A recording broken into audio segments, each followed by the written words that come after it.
Bonsoir famille RDJC, bonsoir aux enfants de Dieu. Heureux encore d'être avec vous ce soir dans vos maisons, car c'est RDJC à la maison avec vous. Et la parole de ce soir s'adresse à vous qui êtes de la famille RDJC ainsi qu'à tous les enfants de Dieu.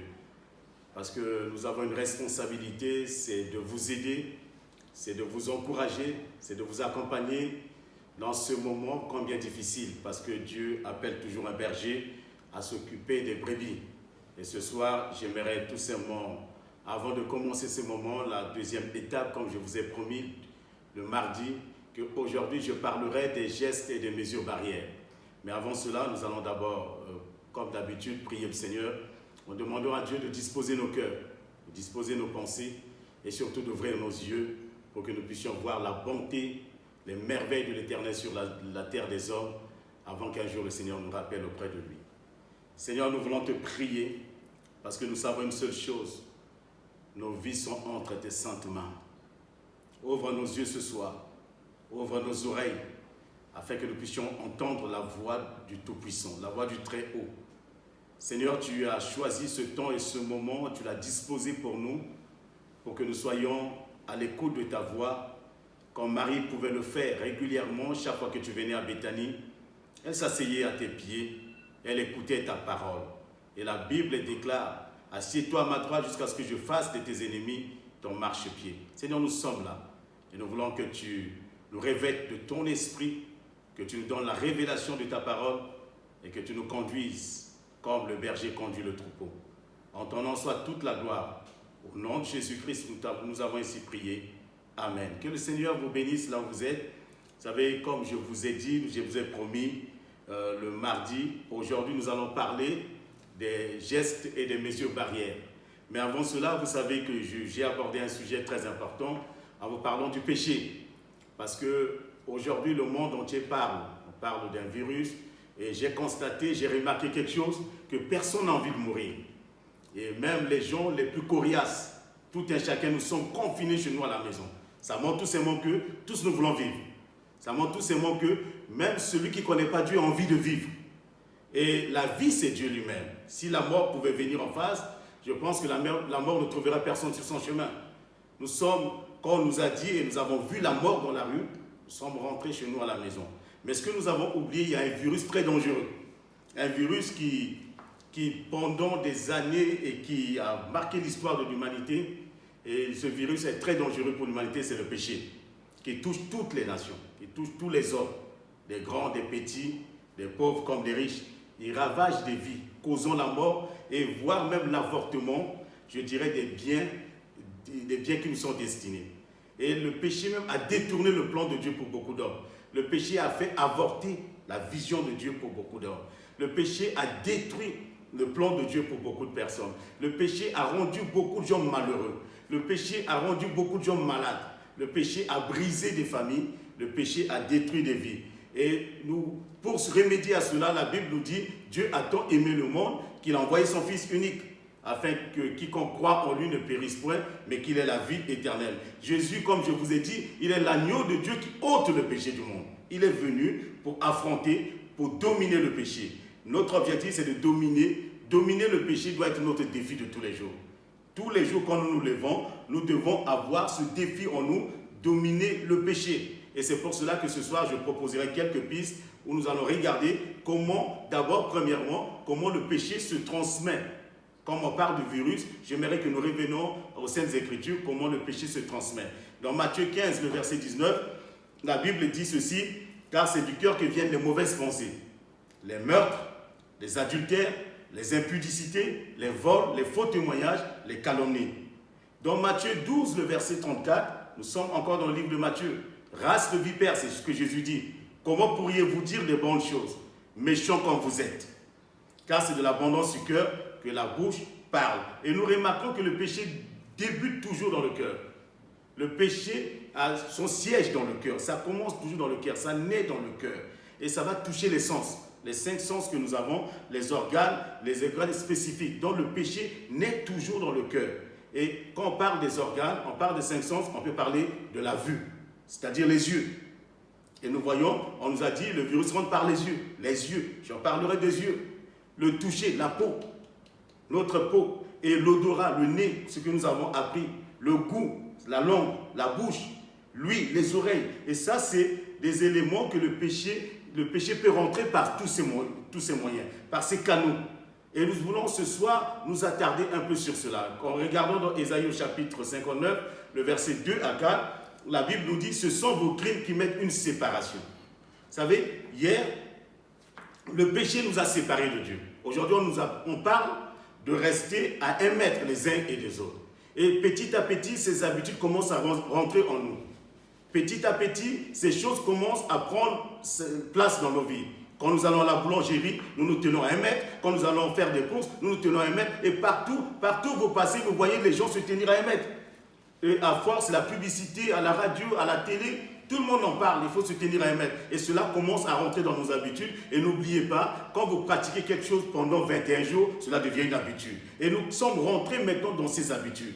C'est des choses que nous en parlerons, comme le fait de laver les mains. Vous savez, c'est comme si nous découvrons quelque chose. Alors qu'en réalité, ça fait des années que nous lavons les mains. Mais aujourd'hui, ça devient une habitude. Je ne peux pas m'en passer de me laver les mains. Alors qu'il y avait des jours, on pouvait rester, manger, toucher des choses sans se laver les mains. Mais tellement que ce truc est devenu présent, nous ne pouvons pas rester un seul instant sans se laver les mains.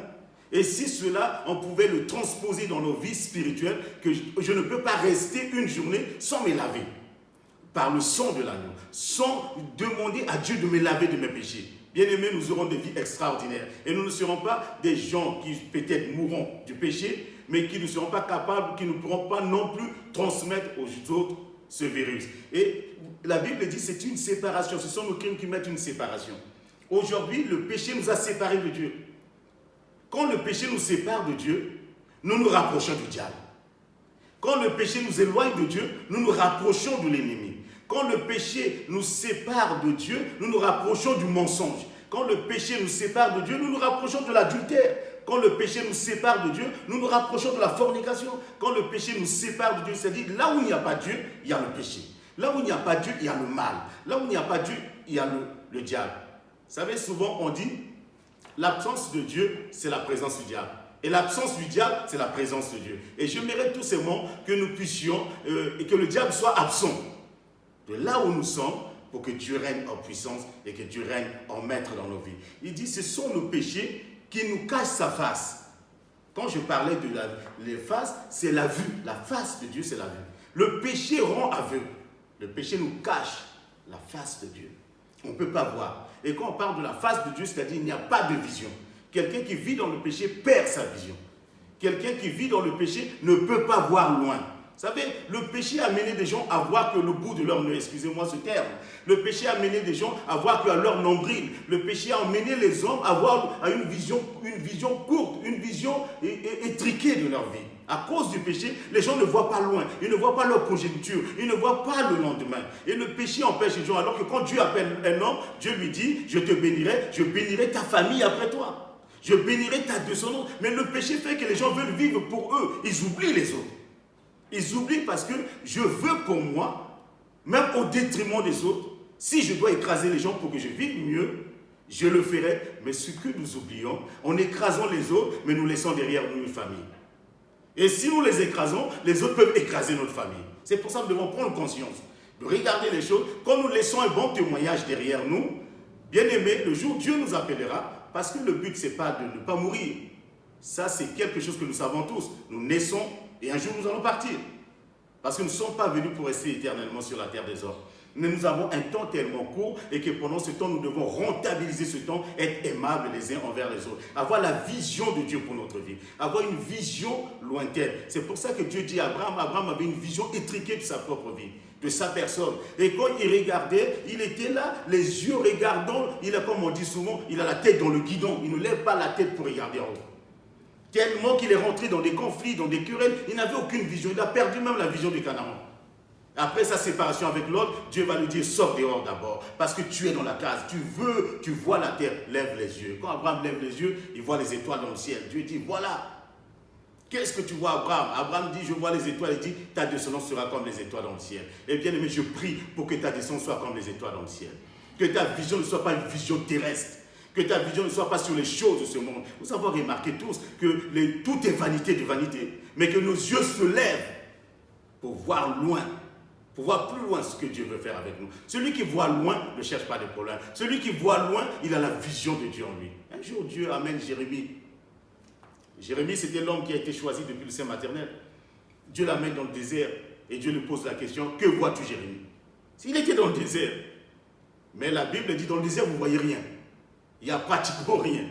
Il n'y a pas d'arbre. Il n'y a pas de grand-chose. Mais les yeux de Jérémie vont fixer un amandier en fleurs. Jérémie dit à Dieu, je vois un amandier en fleurs. Dieu dit, ah, tu as une bonne vision, tu as bien vu. Mais tu seras mon prophète, tu seras comme ma bouche. Ils te feront la guerre, ils ne te vaincront pas. Bien-aimé, si tu as la vision de Dieu, quelles que soient les choses, tu seras plus que vainqueur. Tu triompheras en toutes choses. Parce que c'est la vision que te porte, la façon de voir les choses. Souviens-toi de Bartimée, cet homme, ce mendiant aveugle qui était assis au bord de la route, mais qui criait, dans Marc chapitre 10. Il criait tout le temps. Qui allait ouvrir ses yeux? Et quand il entend passer Jésus, qu'il entend que Jésus passe, il crie plus fort, « Fils de David, aie pitié de moi !» La Bible dit, quand Jésus lui demande, « Que veux-tu que je fasse pour toi ?» Vous savez, la première des choses, que je vois, que je recouvre la vue. Que tu recouvres la vue. Que ta vision devienne claire. Que pendant ce moment, tu es enfermé chez toi, que tu aies une vision claire maintenant de ta vie. Que tu aies une vision claire de ta famille, que tu aies une vision claire de tes affaires, que tu aies une vision claire de ta destinée. Nous ne sommes pas des promeneurs sur cette terre, mais nous sommes venus avec une mission. Et nous allons quelque part, et nous devons accomplir cette mission avant de quitter cette terre. Et tu accompliras ta mission avant de quitter la terre des hommes. Tu dois le réaliser, tu dois l'accomplir. Parce que si tu ne vois pas, si tu ne sais pas là où tu vas te perdre. Et beaucoup de gens se perdent parce qu'ils ne savent pas là où ils vont. Nous devons avoir une vision claire. Dieu montre un cimetière à un homme et dit, je fus transporté dans un cimetière où je vois que les ossements desséchés. Et Dieu dit, est-ce que ces ossements pourront revivre? Et Ézéchiel, il dit, oui Seigneur, moi je ne sais pas, mais toi tu le sais. C'est pour ça, bien-aimé, j'aimerais te dire ce soir que si tu ne sais pas, Dieu sait. Mais Dieu est capable de ramener à la vie ce qui est mort. C'est pour ça qu'il ne faut pas désespérer. Si Dieu t'a gardé en vie, parce que Dieu veut réaliser des grandes choses avec toi, les ossements desséchés vont revivre. Ta vie ne sera plus jamais la même. Même si tu es passé près de la mort. Tu as dit, je dis bien, tu es passé près de la mort. Tu as peut-être frôlé la mort, mais tu n'es pas mort. Mais que le Seigneur te ressuscite. La puissance de Dieu ressuscite ta vie et que tu puisses avoir une vision claire. La Bible dit encore, ce sont nos péchés qui l'empêchent de vous écouter. Ou je pourrais dire, si vos péchés qui l'empêchent de vous écouter, lui, ça empêche Dieu de vous écouter. Imaginez un seul instant. Si Dieu ne vous écoute pas, c'est un problème. Si Dieu ne vous écoute pas, donc Dieu ne peut pas vous répondre. Soyons sérieux. Si quelqu'un ne t'écoute pas, comment veux-tu qu'il réponde? Mais nos péchés ont fait que Dieu aujourd'hui ne nous répond pas. Les péchés nous empêchent Dieu d'écouter nos prières. C'est pour ça, les prières, quand nous adressons de prières, mais avant que Dieu nous écoute, il faut que nous l'écoutions d'abord. Parce qu'avant que Dieu nous parle, il faut que nous écoutons ce qu'il nous dit. Avant que Dieu se révèle à nous, il faut que nous le cherchions. Dieu ne se révèle pas comme ça. Dieu ne parle pas comme ça. Dieu parle à ceux qui l'écoutent. Mais Dieu ne parle jamais à ceux qui ne l'écoutent pas. Et la Bible dit, nos péchés ont fait que nos oreilles sont devenues tellement dures et nous ne l'écoutons pas. Et quand nous portons le masque souvent, vous savez ce qui retient le masque, c'est quoi? C'est nos oreilles qui retiennent le masque pour nous permettre de nous protéger. De nous protéger. Et nous devons écouter de la voix de Dieu. Car vos mains, Ésaïe dit, car vos mains sont souillées de sang et vos doigts de crime. Le toucher. Le toucher. Notre corps est pour la gloire de Dieu. La Bible dit, si quelqu'un est en Christ, c'est une nouvelle création. Les choses anciennes sont passées et toutes choses sont devenues nouvelles. Notre corps ne sert plus au péché. Mais notre corps sert à la gloire de Dieu. Et Paul pouvait dire, ce n'est plus moi qui vis, mais c'est Christ qui vit en moi. Ce n'est plus moi qui vis, mais c'est Christ qui vit en moi. Mon corps devient un instrument entre les mains du Seigneur pour sa gloire. Mon corps n'est pas un instrument que le diable peut s'en servir pour sa propre gloire. Le diable ne peut pas se servir de quelqu'un qui connaît le Seigneur. Le diable ne peut pas utiliser quelqu'un qui connaît le Seigneur pour détruire les choses de Dieu. Le diable ne peut pas se servir d'un corps qui appartient à Dieu pour détruire ce que Dieu fait. Le diable ne peut pas se servir du corps que Dieu habite pour détruire un autre corps. C'est pour ça que la Bible dit ce sont vos crimes. Mais le crime comment? Le crime, quand notre corps devient le corps que le diable utilise, on peut commettre le crime. Quand le diable a saisi Caïn, il a tué son frère. Quand le diable a saisi Judas, Judas est parti livrer Jésus. Et quand le diable a voulu saisir Pierre, Jésus a dit quoi dans Luc chapitre 22? Il a dit, j'ai prié pour toi pour que ta foi ne défaille point. Parce que Satan voulait te cribler comme un froment. Donc le diable l'a saisi. Et le diable a voulu saisir Pierre pour désorienter Jésus et empêcher à Christ de réaliser sa mission sur cette terre. Et Jésus l'a discerné en disant, arrière de moi Satan. Parce que le diable se cachait. Nous ne devons pas laisser nos corps le toucher. Notre corps appartient à Dieu. Et quand nous sommes enfants de Dieu, quand nous sommes nés de Dieu, quand nous sommes fils de Dieu, quand nous sommes filles de Dieu, nos corps sont devenus des instruments pour la gloire de Dieu. Dieu habite en nous. C'est pour ça, Paul pouvait dire aux Corinthiens, vous êtes devenus le temple du Saint-Esprit. Et l'Esprit de Dieu habite en vous, dans ce corps. C'est un corps glorieux. C'est un corps qui appartient à Dieu. C'est un corps qui est à Dieu. C'est pour ça que le jour de notre mort, notre corps retournera à la poussière. Mais notre âme sera dans la présence du Père.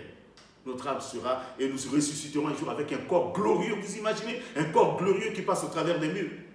Un corps glorieux capable de se lever dans les airs, de partir comme Christ. C'est le corps de Christ. Nous sommes le corps de Christ. Et personne ne peut détruire le corps de Christ. Vos mains sont souillées et vos doigts, comme je l'ai dit, les crimes. Et vos lèvres profèrent le mensonge. Et la langue fait entendre l'iniquité, le goût. Vos lèvres profèrent le mensonge, vos langues font entendre l'iniquité. Vous savez, la bouche, je crois que on nous a dit que le masque sera obligatoire pour tous les pays. Je parle à tous ceux qui sont un peu partout dans le monde. C'est le même message, ce n'est pas un message français. C'est un message qui concerne tous les enfants de Dieu qui se trouvent dans le monde. On nous parle de masque qui sera obligatoire. Et je pense bien quand vous mettez le masque, il faut protéger votre bouche. De ne pas dire n'importe quoi. Parce que le virus rentre par la bouche. Il faut protéger sa bouche. Et nous devons faire très attention à ce que nous disons. L'insensé parle sans se rendre compte. Mais le sage, avant d'ouvrir la bouche, il réfléchit d'abord. Nous ne devons pas laisser n'importe quoi sortir de nos bouches. Nos bouches sont devenues des bouches qui célèbrent Dieu, qui glorifient Dieu. C'est une source qui fait sortir de l'eau douce et non pas de l'eau amère. Nous devons, c'est pour ça qu'on nous a dit, il faut cacher vos bouches. Il faut cacher vos nez, il faut cacher vos bouches, ne pas sentir n'importe quoi. Ne pas laisser trimballer nos nez dans des affaires qui ne nous concernent pas pour aller sentir le mal, sentir la mort. Il faut fermer vos nez, il faut boucher vos nez. Il ne faut pas boucher vos nez, il faut protéger vos nez, il faut protéger vos bouches. Parce que la bouche, nous sommes en train de dire beaucoup de choses qui ne sont pas la gloire de Dieu. Tu ne peux pas te détruire de tes propres paroles. Nous ne devons pas nous rassasier des paroles mauvaises. C'est pour ça qu'on dit la vie et la mort sont au pouvoir de la langue. Quiconque aime cela, il met sa vie en péril. Nous devons faire très attention. C'est pour ça qu'on dit, ce que nous disons, le mensonge, nous proférons des choses, l'iniquité dans nos bouches, empêche Dieu d'écouter nos voix. Empêche l'Éternel de célébrer, de venir à notre aide. Nous pouvons prier, après la prière, nous proférons des paroles, qu'il n'en soit pas ainsi. Vous savez, on dit, ils conçoivent le mal. C'est-à-dire, en nourrissant des mauvaises pensées, on se nourrit des mauvaises pensées. Dans ce verset dit, ils enfantent le crime. C'est-à-dire les mauvaises pensées alimentées grandissent telles qu'un fœtus dans le ventre de la maman.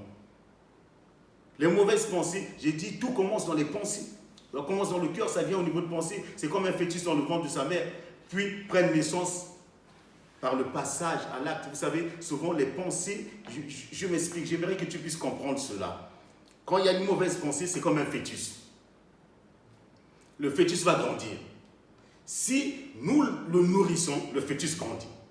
Et quand le fœtus grandit, ça se transforme maintenant en être humain. C'est le passage à l'acte, l'accouchement.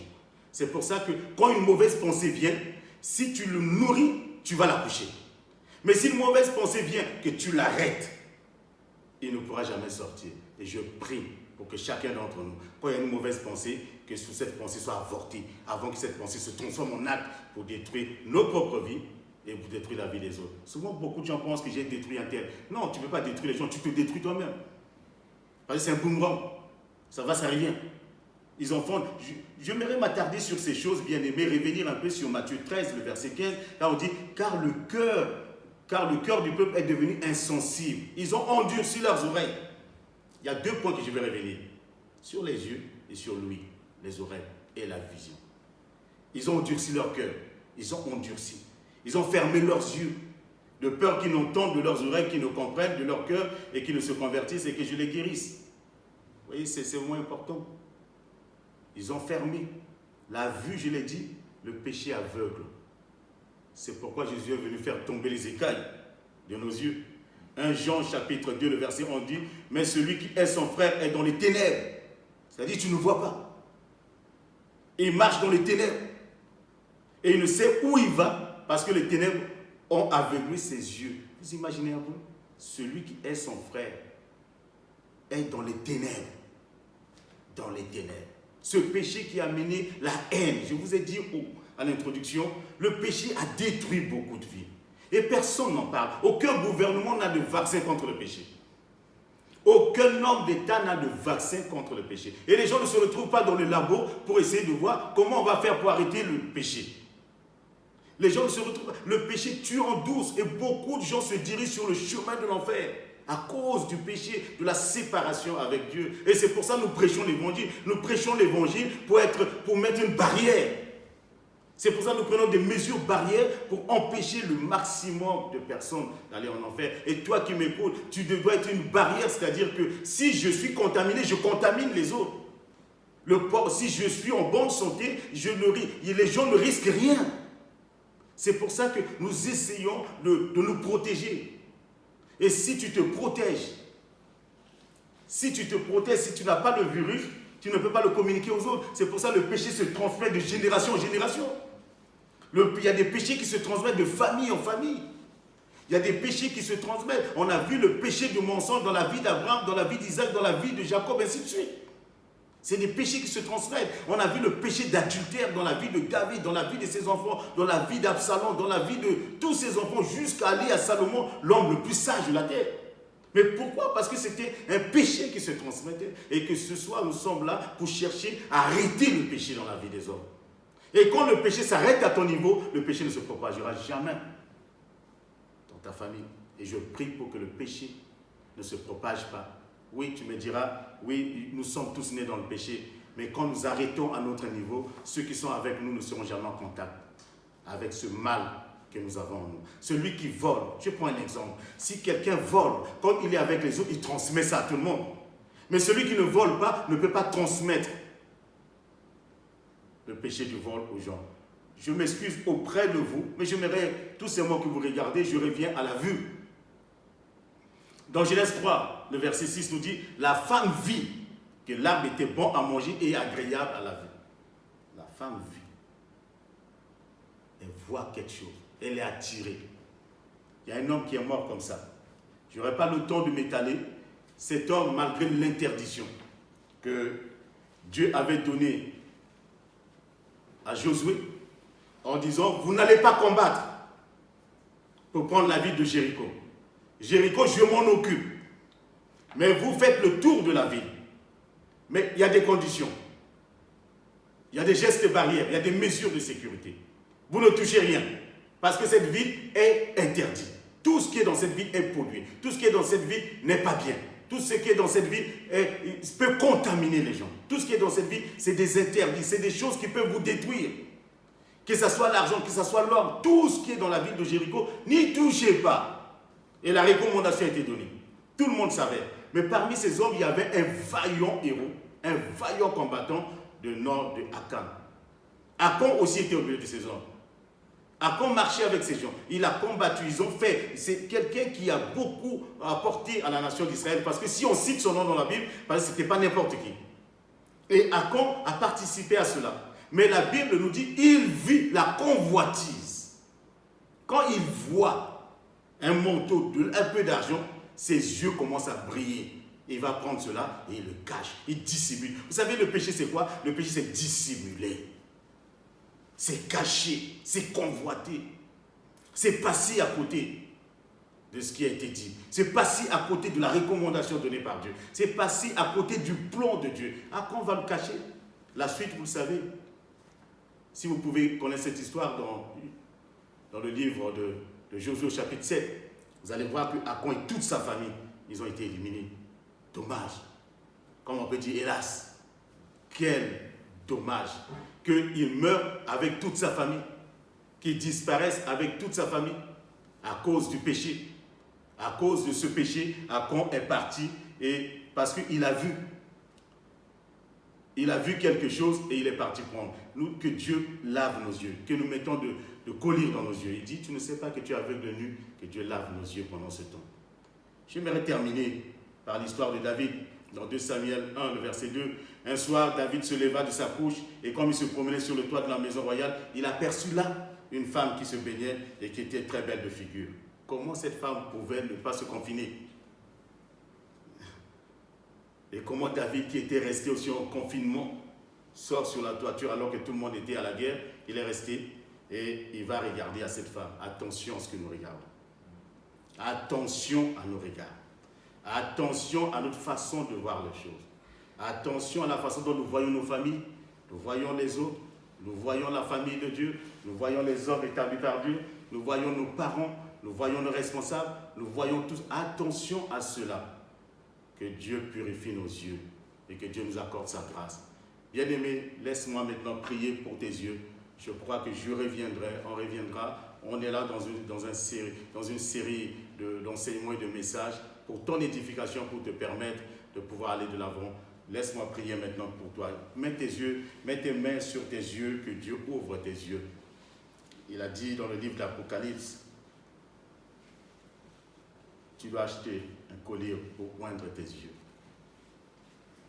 Seigneur, que ton sang vienne purifier nos yeux. Hier, nos yeux s'attardaient sur les choses qui n'étaient pas ta gloire. Le diable a mené nos yeux sur les choses qui n'étaient pas dans ton plan pour nos vies. Le diable a mené les yeux de Ève sur ces fruits. Alors c'était un fruit défendu. Le diable a mené les yeux de David sur cette femme. Alors ce n'était pas sa femme. Le diable a mené les yeux de Achan sur les biens de Jéricho alors que ces biens étaient dévoués par interdit. Seigneur, ce soir nous te prions pour que tu ouvres nos yeux, que les écailles tombent de nos yeux, que nous puissions voir comme Jérémie a vu l'amandie en fleurs, nous puissions voir comme Ézéchiel a vu cette vallée des ossements desséchés te transformer en une vallée des vaillants d'une armée importante de l'Éternel. Que nos yeux deviennent les yeux d'Abraham pour voir le ciel couvert des étoiles et que nos enfants, nos proches deviennent des étoiles qui brillent dans ce monde. Que nous puissions voir la lumière de Dieu briller sur ce monde. Que les ténèbres qui couvrent la terre disparaissent maintenant dans le nom de Jésus. Ouvre nos yeux et donne-nous la vision claire de notre destinée. Nous te le demandons au nom de Jésus-Christ. Amen. Que le Seigneur te bénisse. Rendez-vous dimanche. Que la grâce de Dieu repose sur ta vie. Bonne soirée à toi et à ta famille.